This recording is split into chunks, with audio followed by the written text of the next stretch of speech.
Our French maison had been home to 3 generations of the Landy family. Long before that, it belonged to grandmother's side.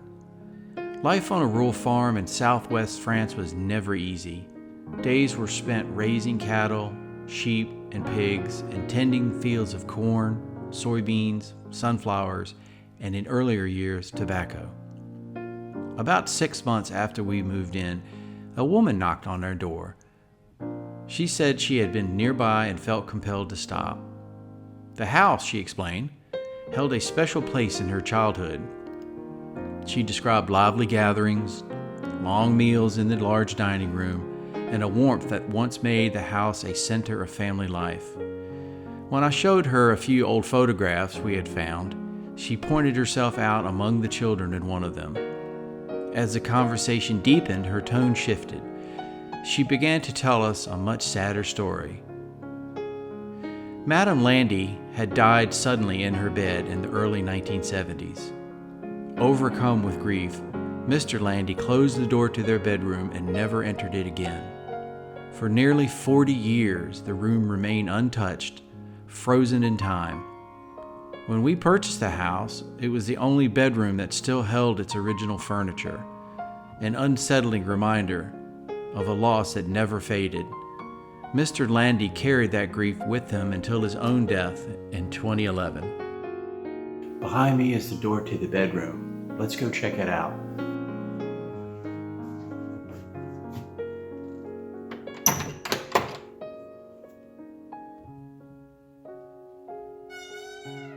As you can see, we currently use the room for storage. One of the first things we noticed when we entered this room for the very first time was the condition of the walls. Just a general state. You could clearly see nothing had been done to this room for a long time. We did not know the story of the mother passing away until the lady stopped by who spent many years here to tell us the story. And that's when it all came together. Overall, the room has a good vibe. There's no negative energy here. Behind this door was her vanity. And I'll show you how we know that. Upon inspection, when you come into the room, you'll notice there's a porcelain light fixture with a small hook below it. More than likely where a mirror was hung. You have the switch for the light, a receptacle, and those 2 white things are fuses. No sign of water here. There may have been a water bowl and a jug, but definitely a worktop, and that's why we figured definitely a vanity. Sadly, tragedy struck the family again when their youngest son, Patrick, then in his early 20s, was killed in a car accident. While clearing out one of the old bureaus left behind, we discovered a hidden drawer. Inside were pieces of Patrick's schoolwork, carefully tucked away and forgotten. We gathered them and returned them to the family. This is the bureau. You can clearly see its drawers. There were mirrored doors across the top, which I'm currently using for storage. And then if you go down below here, I don't know if you can see the hidden drawer. Obviously there's the handle drawer with a lock on it. And then when I was moving the piece of furniture,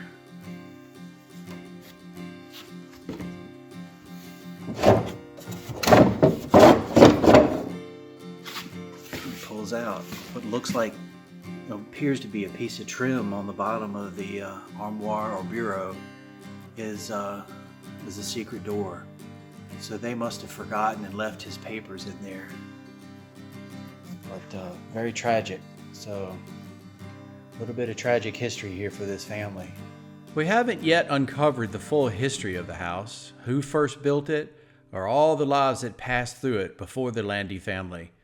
But we intend to dig deeper into its history and bring those stories to light in another video. So be sure to like and subscribe so you don't miss what we uncover about the people who lived here, loved here, prayed here, shared meals here, and filled these walls with life. Meanwhile, the renovation continues up in the master bedroom with what we call the headboard wall. And what we wanted to do is have the bed on that wall. But that's kind of cool. The idea here is the bed will be on this wall. So basically the headboard will be up on this. I left this little opening it's for something creative. Like if I found a wrought iron screen or I don't know, something, maybe a piece of stained glass or something, I'll keep that open to do a little design element up there. Or not, I could just go ahead and finish it and do sheetrock all the way up. So yeah, this will all be sheetrock. And then with the bed here, that'll basically be my entrance. So I'll go around and go to the bathroom that way. And then Barbie's on this side of the bed and she can come out and go around this way. So the flow basically will come around here. We'll put the floor down here and then turn left and then head back to the bathroom area. So, and then yeah, it kind of breaks it up a little bit, but it's kills two birds with one stone. Enables us to have the bed on this wall. And I don't know. I don't want a door on that opening, so it kind of blocks off, you know, being able to see into the bathroom. So it's kind of neat. We'll see.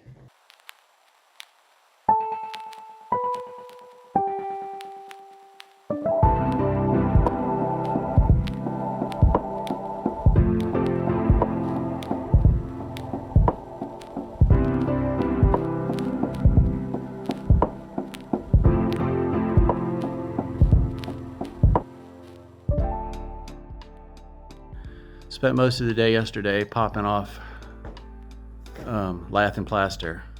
I'm trying to do it in 2 stages. It's I mean, you could knock it all down at once and then you got to pick all the wood out. So what I did was knocked all the plaster off first. And I've got plastic under here because it does get down in between the floorboards and goes through the. But we have a nice. It was a rat condo, clearly, up above, so I'm glad we got rid of this. Everybody has an opinion. Some people are like, keep it, just do a drop ceiling and plasterboard over top of it. Some people just say plasterboard over top of it. Some people just say fix the plaster.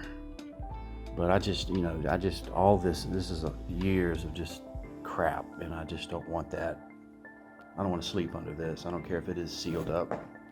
But boy, talk about a job. Get a stack of cedar slats and nail them to the roof. Here, tell you, that's a skip that day at the gym for shoulders for sure. So one of the thoughts I was having is, since we've got plenty of, this goes up into the attic and there's plenty of space, I was thinking about doing a tray ceiling or maybe even a barrel vault ceiling. Just to give it a little bit of character. Something simple. I do want to keep it, you know, country farmhouse, but just give it a little bit of character. And this, you know, obviously this would be where, this is the look, the view, basically from waking up in the morning. Okay, that's enough talk. Let's get back to work.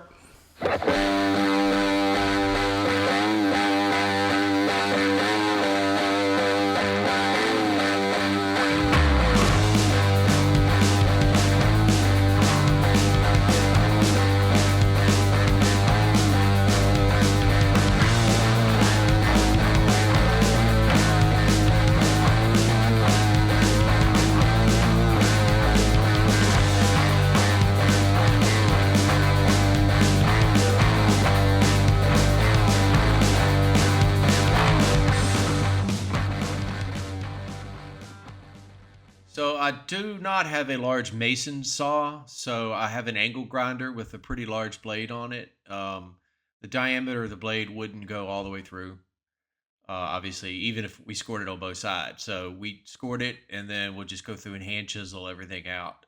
We decided to go ahead and take it down from the top, as you can see, and then we'll go back and put a header, and then that'll be the opening to the back. So here are some of the finds dug up or found on the property. Or This is an old draw knife. The wood handle would that tip would go down into the wood handle, and it was used to debark trees, to shape the and form trees or long beams or whatever. It's seen better days. It's pretty corroded, but they were super sharp, and it was a pretty handy little tool. Not sure where I found that, but that popped up. And the of course the other item is like a scribe or a compass. It's either a mason's tool or a carpenter's tool. You can see it's two types of metal, ferrous and non-ferrous. It's got the iron, which is the rusted part, and of course I'm pretty sure that little piece on the top there is brass. So I may clean that up. That'll buff out pretty good. Put it on the shelf somewhere. Put a clear finish on it.